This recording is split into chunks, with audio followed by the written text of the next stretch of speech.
Hello students, कैसे हैं आप सब? अच्छे तो हैं? तो चलो यार, जैसा कि मैंने कहा था कि मैं अब रियल नंबर स्टार्ट करने वाला हूं, तो आज मैं रियल नंबर का लेक्चर नंबर 1 लेके आया हूं, जिसमें मैं आज आपको थोड़ा सा इंट्रोडक्शन दूंगा, इस चैप्टर के बारे में बताऊंगा।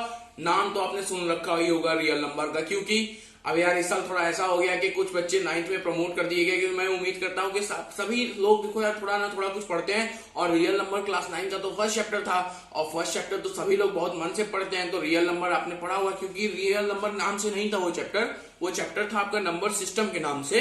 बट आप उसमें रियल नंबर से अच्छा खासा आपसे परिचित हो चुके होंगे, और आप इरेशनल नंबर के भी कुछ क्वेश्चंस किए होंगे, जैसे कि रैशनलाइजेशन किए होंगे, प्रूफिंग किए होंगे कि किस तरीके से प्रूफ किया जाता है रूट 2 रैशनल है कि इरेशनल है, ठीक है, ये प्रूफ करना है, ठीक है।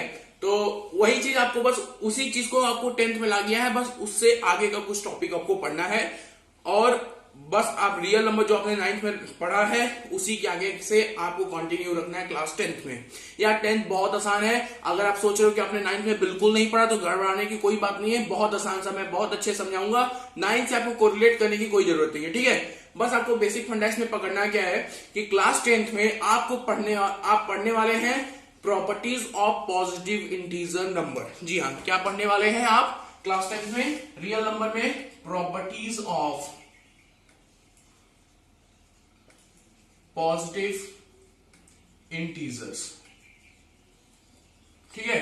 पॉजिटिव इंटीजर की दो प्रॉपर्टी आपको, महत्वपूर्ण प्रॉपर्टी, बहुत इंपॉर्टेंट प्रॉपर्टी, दो प्रॉपर्टी पॉजिटिव इंटीजर की पढ़नी है, जो कि पहला है यूक्लिड डिवीजन एल्गोरिथम और दूसरी प्रॉपर्टी है फंडामेंटल थ्योरम ऑफ अर्थमेटिक, ठीक है।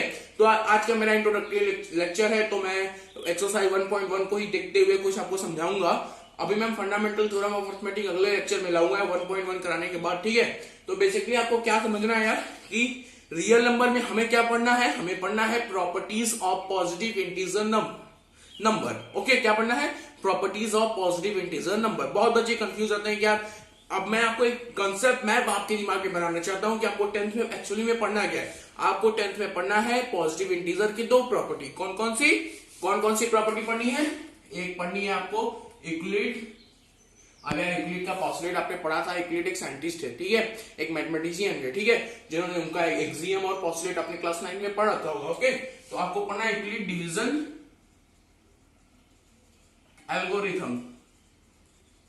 क्या पढ़ना है आपको? यूक्लिड डिवीजन एल्गोरिथम, ठीक है। और दूसरी प्रॉपर्टी कौन सी पढ़नी है रियल इंटीजर की, पॉजिटिव इंटीजर की? वो है आपका फंडामेंटल थ्योरम ऑफ अर्थमेटिक। क्या? फंडामेंटल, एफटीएम मैंने लिख दिया, पूरा लिखना, फंडामेंटल थ्योरम ऑफ अर्थमेटिक। बात समझ में आई भाई? आपको 10th में क्या पढ़ना है? Properties of positive integer. कौन सी प्रॉपर्टी? दो प्रॉपर्टी, यूक्लिड डिवीजन लेमा और यूक्लिड डिवीजन लेमा बोलो या यूक्लिड डिवीजन एल्गोरिथम, और दूसरी property FTA, fundamental theorem of arithmetic, ठीक है। तो आज मैं थोड़ा सा आपको यूक्लिड डिवीजन लेमा की तरफ लेके चलूंगा, थोड़ा सा एक स्टोरी बताऊंगा जो एनसीईआरटी में लिखी हुई है, बहुत अच्छी सी स्टोरी है, ठीक है, उससे मैं आपको कोरिलेट करना सिखाऊंगा, ठीक है। तो अब बेसिकली देखो, Euclid division lemma, Euclid division lemma या यूक्लिड डिवीजन एल्गोरिथम, ठीक है। हम इसमें डिवीजन का मतलब समझ सकते हैं क्या? डिवीजन का मतलब कुछ डिवीजन से रिलेटेड, जैसे डिवाइड से रिलेटेड, ठीक है। तो बस आपने अगर डिवीजन को समझ रखा है तो अब यूक्लिड डिवीजन लेमा जानते हैं भाई, बस इसमें डिवीजन से ही कुछ है। और फंडामेंटल थ्योरम ऑफ अर्थमेटिक में आपको मल्टीप्लीकेशन से कुछ कोरिलेट करना है, ठीक है।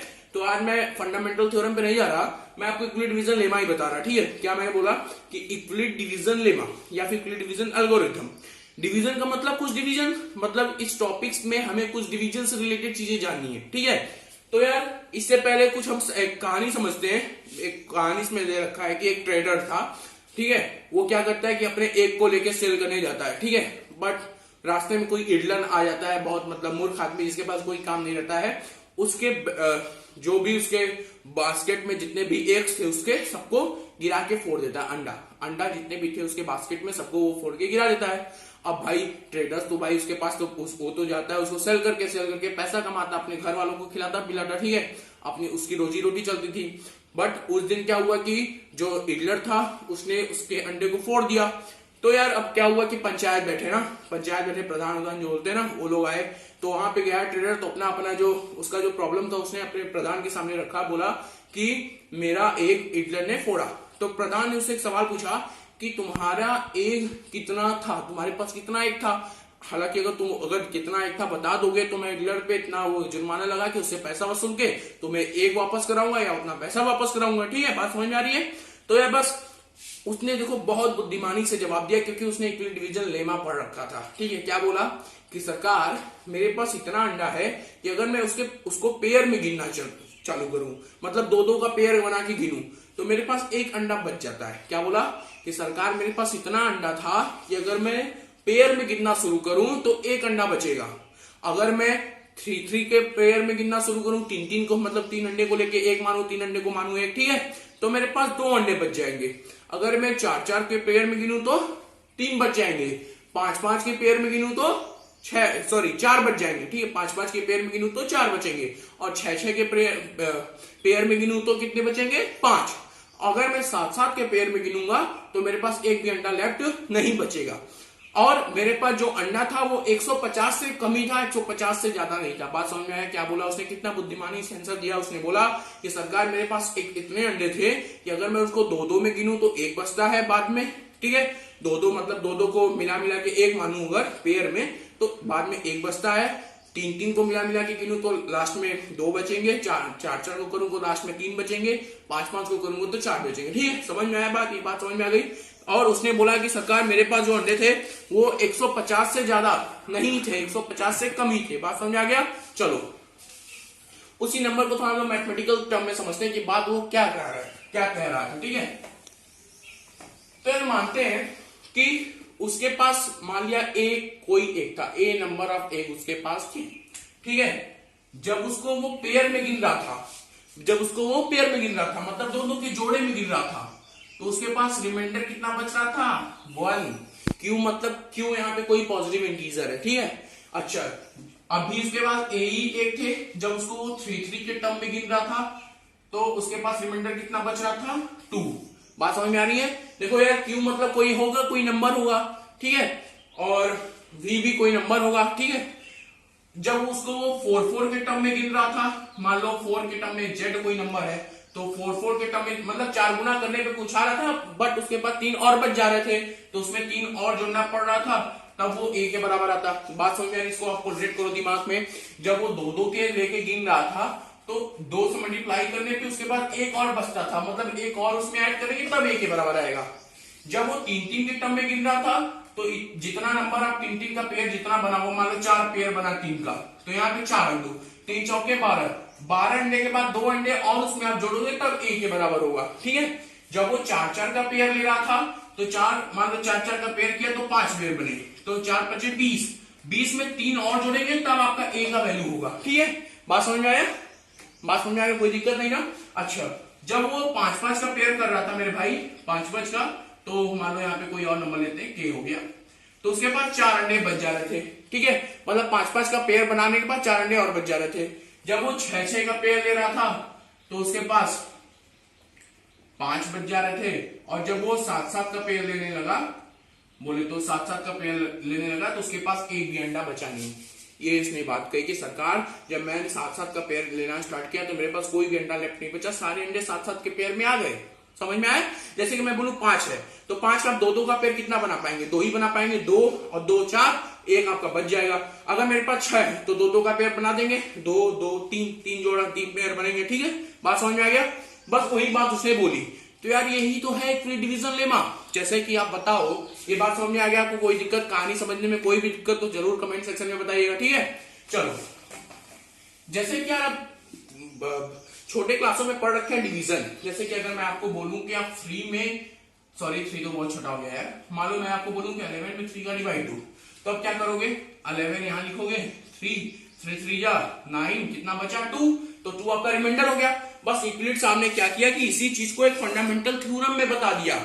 उन्होंने बता दिया कि आप 11 को, एक मिनट, तो यार क्या हुआ, जैसे मान लो मेरे पास ये नंबर है, मुझे 3 से करना है डिवाइड, तो 3 जा 9, कितना आ गया? 2। अब जरा दिमाग से सोच के बताओ कि क्या ये 2 जो यहाँ पे बचा है, ये कभी 3 यहाँ बच सकता है क्या? जब भी हम उसको 3 से डिवाइड देंगे तो यहाँ 3 तो कभी नहीं बचेगा। अगर हम इसे यहाँ 4 से डिवाइड देते तो यहाँ 4 कभी नहीं बचता। जरा सोचो, अगर यहाँ पे 3 बच जाता तो मैं क्या करता? 3 जा 3, मतलब 3 कभी नहीं बचता, हमेशा 3 से कम बचता या 0 बचता। 0 और 3 के बीच में ही कोई नंबर यहाँ पे रिमाइंडर में बचता, उससे आगे उससे बड़ा 3 से बड़ा कोई नहीं बचता अगर मैं 3 से डिवाइड कर रहा हूं तो, ठीक है। अगर मैं यहां 11 से डिवाइड करता तब भी मेरे पास 11 से ज्यादा रिमाइंडर कभी नहीं बचता, ठीक है। बस इसी चीज को यूक्लिड साहब ने एक थ्योरम अपने पोस्टुलेट की तरह दे दिया और बता दिया कि कोई भी पॉजिटिव इंटीजर ए है मेरे पास, क्या है मेरे पास कोई पॉजिटिव इंटीजर ए है, when it is divided by any positive integer B, जब हम इस पॉजिटिव इंटीजर ए को किसी भी इंटीजर बी के साथ डिवाइड करते हैं, देन इन सच ए वे, इस तरीके से कि हमें क्वेश्चन जो है क्यू मिले और रिमाइंडर आर मिले। रिमाइंडर क्या मिले? R. Where R is always greater than और equal to 0 but less than B. बात समझ में आया? यूक्लिड का थ्योरम समझ में आपको क्या होता है कि when we have if we have any positive integer a, when it is divided by b in such a way it give question q and remainder r, where the value of r is never greater than b but it may be equal to 0 or greater than 0। बात समझ में आया? क्या होता है कि जो यहाँ पे रिमाइंडर का वैल्यू आप यहाँ से चेक भी कर सकते हो भाई कि ये जो रिमाइंडर की वैल्यू आई है ये कभी भी 3 के इक्वल नहीं आएगी। वही बात तो यूक्लिड साहब बोल रहे हैं कि ये जो रिमाइंडर आपका आया है ये कभी भी b के बराबर नहीं आएगा, ये हमेशा 0 आएगा, हमेशा नहीं, या तो 0 आएगा या तो 0 से बड़ा होगा, बट b से छोटा ही रहेगा, b से बड़ा नहीं होगा। तो आप इस थ्योरम को अच्छे से दिमाग में रखो। और मैंने बता दिया कि यही दो प्रॉपर्टी आपको पढ़नी है और उन दोनों प्रॉपर्टी के बेस्ड कुछ एप्लीकेशन आपको सीखने हैं। तो जैसे कि ये आपको इक्वल डिवीजन थ्योरम समझ में आ गया। क्या होता है कि if we have a positive integer a when it is divided by any integer b, positive integer b in such a way that we get a quotient q and remainder r the the value of r is never greater than b। That is the main point of that theorem कि जो r की जो value है वो b से कभी भी बड़ा नहीं होगी, ठीक है। यही यूक्लिड साहब हमें समझाना चाहते हैं। ओके, अच्छा, अब इस प्रॉपर्टी पे बेस्ड एक एप्लीकेशन हम सीखेंगे to find HCF, highest common factor निकालना सीखेंगे और इसी पे बेस्ड मेरा एक्सरसाइज 1.1 है, ठीक है। मैं देख रहा हूँ वीडियो थोड़ा बड़ा हो रहा है क्योंकि मैं चाहता हूँ आपको एकदम अच्छे से क्लियर कर बात समझ में आए, कोई कंफ्यूजन ना रहे। आपको 10th क्लास में दो प्रॉपर्टी पढ़नी है, यूक्लिड डिवीजन लेमा और फंडामेंटल थ्योरम ऑफ अर्थमेटिक, ठीक है। यूक्लिड डिवीजन लेमा में डिवीजन से रिलेटेड कुछ बात करेंगे। उसमें हमें यूक्लिड सामने बताया है कि कोई पॉजिटिव इंटीजर a है, जब उसको b से डिवाइड करते हैं then we got a remainder r and quotient q where the value of r is never greater than b but equal to 0 और ग्रेटर देन 0। मतलब 0 से और b, जो ये r की वैल्यू है वो 0 और b के बीच में ही लाई करेगी, b से बड़ा कभी नहीं होगा। भाई बात समझ में आया? कोई दिक्कत नहीं ना, ठीक है। तो यार जैसे कि मैं आपको बोलूं, अब इसका एप्लीकेशन क्या है? इसका एक एप्लीकेशन है टू फाइंड HCF। देखो, फंडामेंटल थ्योरम ऑफ अर्थमेटिक का एप्लीकेशन है टू प्रूफिंग द इरेशनैलिटी। किसी भी नंबर, कोई इरेशनल नंबर को इरेशनल नंबर कैसे प्रूव करें, इसको प्रूव करने के लिए हम लोग फंडामेंटल थ्योरम ऑफ अर्थमेटिक वाली प्रॉपर्टी यूज करते हैं। अगर मुझे किसी 2 या 3 नंबर का HCF निकालना है तो हम यूक्लिड डिवीजन लेमा वाली प्रॉपर्टी को यूज करेंगे। बस इसी पे बेस्ड इतना बात अगर आप पकड़ ले रहे हैं तो आपको पूरा चीज समझ में आ गया। मैं इसका कॉन्सेप्ट मैप आपको बता देता हूं, ठीक है। चला देखो क्या, तो यार हमको देखो, मैं आपको कॉन्सेप्ट मैप बनाता हूं कि आपके दिमाग में बैठ जाए कि आपको पढ़ना क्या है चैप्टर में, ठीक है।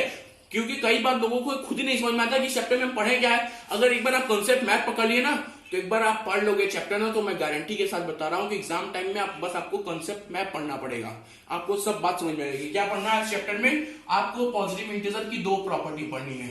कौन कौन सी भाई? यूक्लिड डिवीजन एल्गोरिथम और फंडामेंटल थ्योरम ऑफ अर्थमेटिक, ठीक है। यूक्लिड डिवीजन एल्गोरिथम में आपको एक एप्लीकेशन पढ़ना है, कौन सा? HCF निकालने वाला, ठीक है, जिससे हम HCF निकालेंगे। और फंडामेंटल थ्योरम ऑफ अर्थमेटिक में प्रॉपर्टी पढ़नी, एक एप्लीकेशन पढ़ना है इसका, कौन सा? To proofing the irrationality of a number. मतलब कोई नंबर अगर इरेशनल नंबर है तो उसे कैसे प्रूव करेंगे? Proving irrational number, irrationality of a number, ठीक है। बात समझ में आया? बस आपको इसी एक टॉपिक, 2 टॉपिक और इनके कुछ सब टॉपिक यही आपको पढ़ना है, बस चैप्टर आपका खत्म हो जाएगा, ठीक है। तो मैं अगला लेक्चर में एक्सरसाइज 1.1 लेके आऊंगा, उसमें बहुत आसान तरीके से सबको समझाऊंगा। बहुत आसान सा चैप्टर है। आपको ट्रिग्नोमेट्री से ये भी बहुत आसान है। ट्रिग्नोमेट्री तो मान लो थोड़ा सा हाई लेवल का होता है, बट ये उससे और आसान है, लेकिन मैंने ट्रिग्नोमेट्री को भी आसान बना रखा है, ठीक है। तो प्लीज अगर आप उससे नहीं देखें तो ट्रिग्नोमेट्री जरूर देखिएगा, ठीक है। अगर आप सीरियल वाइज स्टार्ट करें तो रियल नंबर प्रोसीड करिए, बहुत आसान सा चैप्टर है यार। बस आपको दिमाग में क्या रखना है? Euclid division algorithm, fundamental theorem of arithmetic. Euclid division algorithm में उसकी एक application, that is highest common factor निकालना सीखना है, और फंडामेंटल थ्योरम ऑफ अरिथमेटिक में हमें इरेशनैलिटी को प्रूव करना सीखना है। ठीक है, तो बस इसी के साथ लेक्चर को खत्म करते हैं, क्योंकि बहुत बड़ा लेक्चर हो रहा है। और हाँ, यूक्लिड डिवीजन लेमा वाला जो आपको थ्योरम लिखा है ना बुक में, उसे आप जरूर पढ़िएगा, क्योंकि यह कंसेप्ट बना के पढ़िए, बेसिक मजबूत रखिए, तभी आप, और ऐसा पढ़िए कि आप अपने 10th वाले लड़कों को पढ़ा सको जब आप 11th में चले जाओ। ठीक है, ये चीज जरूर ध्यान रखिए, इसी तरीके से पढ़िए, बहुत मजा आएगा, कंसेप्ट पे पढ़िए। ठीक है, बाकी मैं तो आपके लिए ट्रिक्स लाता ही रहूंगा। ओके, तो please take care from corona से जरूर बचे रहिए, घर में बुजुर्गों का अच्छे से ख्याल रखिए। ठीक है, तो अभी के लिए इतना ही रखते हैं वीडियो को, अगली वीडियो में फिर मिलेंगे, तब तक के लिए बाय बाय, शुक्रिया।